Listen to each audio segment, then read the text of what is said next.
Sénégal, bonjour. Moustapha Niasse au perchoir, ce sera désormais avec une cravache à la main. Pourquoi faire? Eh bien, le soleil indique ou semble indiquer que monsieur le président de l'Assemblée nationale va en guerre contre les parlementaires qui font l'Assemblée nationale buissonnière. En clair, le soleil révèle que Moustapha Niasse promet de sévir contre l'absentéisme à l'Assemblée nationale. Pour ce faire, l'enfant de cœur Madiabel, qui n'a jamais fait l'école buissonnière, comprenez Tafa le progressiste, a d'après l'astre de Anne agité l'idée d'un registre de présence, histoire de mieux lutter contre les absences et retards récurrents des députés à l'hémicycle. Le but de la manœuvre est de pousser les parlementaires à se respecter et à respecter la nation, souligne en tout cas le soleil. Ainsi, à la une de la tribune, on peut lire: en colère contre les absentéistes et les dormeurs de l'Assemblée nationale, Tafa El Progressisto sort la cravache. En tout cas, pour le président Moustapha Niasse dans la tribune, des députés qui arrivent à 10h et rentrent 20 minutes après la récréation est terminée. En attendant,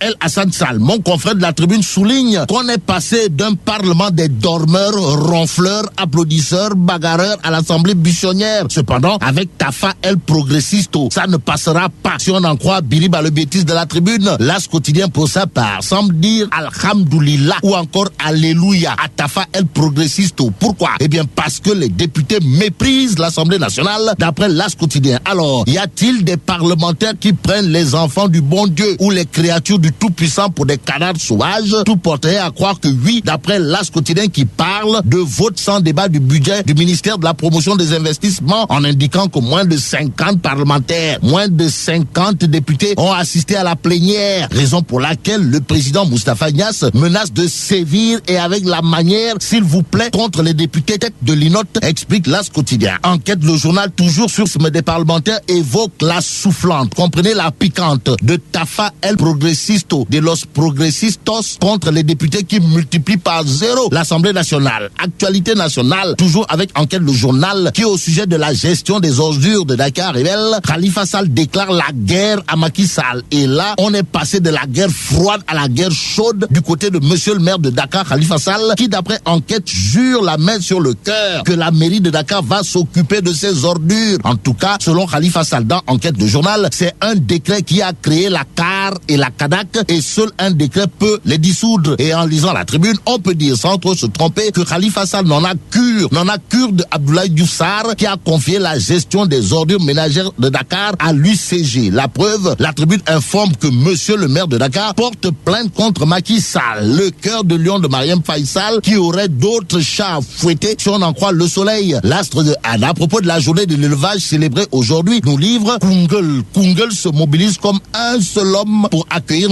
Macky Sall, qui d'après la tribune va passer la nuit à Touba aujourd'hui et prier avec le Khalife général des Mourides demain. Et demain à l'aube où blanchira le Magal de Touba, édition 2015, ce sera la grande affluence. Déjà, Serigne Bass Abdou Khadr Mbacké dans la tribune déclare: tout est ok. Tandis que le coup KO contre le FMI, d'après le Populaire, porte la signature de Abdoulaziz Diop au sujet du classement du Sénégal parmi les pays les plus pauvres. En tout cas, un conseiller spécial du chef de l'État brûle le FMI. Voilà le titre qui barre la une du Populaire. Le canard du groupe Comset, au chapitre de la lutte contre le terrorisme, nous livre que Alpha Condé est pour l'interdiction de la burqa dans l'espace CEDEAO. Pour ce faire, le président guinéen a, d'après le Populaire, écrit à Macky Sall pour qu'il porte le projet, d'où le titre de l'Observateur l'Obs, à savoir interdiction du port du voile intégral dans la CEDEAO. La lettre de Condé à Macky contre la burqa, contre Moubarak Lo. Oumar Faye de l'Erel Askanui l'aide d'après Libération. En effet, quand l'économiste jure sur tous les saints que l'homme d'affaires patron de TSE n'est pas en mesure de reprendre la SUNEOR, Oumar Faye de l'Erel Askanui déclare: Cheikh Amar est un employeur tandis que Moubarak Lo un employé. Bon, restons avec Libération qui titre ce matin: Top n'est plus content. Il s'agit de quoi? Il s'agit de Amadou Top qui démissionne du poste de directeur exécutif du Comité national de pilotage de l'analogie vers le numérique, souligne Libération, en notant tout le processus autour de la TNT est plombé. À lire toujours dans Libération, Excaf, les détails d'un énorme scandale. Par ailleurs, Libération, au sujet du développement de l'agriculture, nous informe que la FAO distingue Papa Abdoulaye Seck alias Sekendanan, Sunyundanan. Terminons avec la tribune qui, dans sa page 13 tirée, révèle que Serigne Modou Bousso Dieng a laissé le style Abdoulaye Wade pour arborer la mode Macky Sall. Bon, transhumance ou respect du ndigal du Khalife général Kouli Mouride, c'est l'interrogation. En tout cas, Serigne Modou Bousso Dieng va mobiliser pour accueillir Macky Sall Sall à tout bas. Comme quoi, l'émotion sera toujours nègre et la raison hélène. Vive Senghor, vive le Sénégal.